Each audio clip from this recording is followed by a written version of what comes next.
दृश्य आपण या क्षणी पाहतोय भारताकडून नेपाळसाठी म्हणून मदत रवाना होत असल्याची ही दृश्य आहे। नेपाळमध्ये महाप्रलय आणि त्यानंतर आता भारताकडून या ठिकाणी मदतीचा हात नेपाळला दिला जातोय। मोठ्या संख्येने फूड पॅकेट्स, वस्तू, जीवनावश्यक साहित्य हे आता नेपाळच्या दिशेने रवाना होत असल्याची ही दृश्य आपण या क्षणी पाहतोय। विशेष विमानाने ही सगळी मदत नेपाळला आता नेली जाते। नेपाळमध्ये भूस्खलन होऊन महाप्रलय आलेला आहे। अनेकांचा मृत्यू आहे तर अद्यापही 750हून अनेक जण बेपत्ता आहेत। काही भारतीय पर्यटक सुद्धा या ठिकाणी अडकले असल्याचं कळतंय। ते ईशा फाउंडेशन तर्फे नेपाळमध्ये गेलेले 77 प्रवासी हे बेपत्ता असल्याची बातमी समोर आलेली आहे। काही ब्लँकेट्स आपण पाहतोय या ठिकाणी।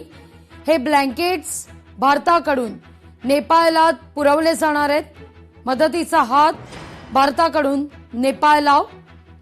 मोठ्या प्रमाणावर नुकसान झालंय नेपाळमध्ये।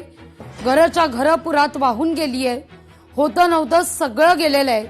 केवळ आणि केवळ डोळ्यात पाणी तेवढं उरलेलं आहे।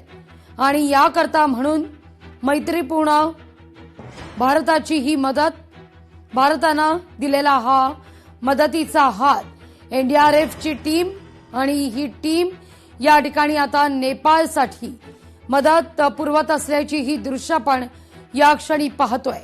भारताकडून ना ब्लँकेट्स, जीवनावश्यक वस्तू, साहित्य, काही खाद्यपदार्थांचे पॅकेट्स हे पुरवले जाणार आहेत। भारताकडून हे दुसरं विमान मदतीसाठी म्हणून रवाना होत असल्याची ही दृश्य आपण पाहतोय।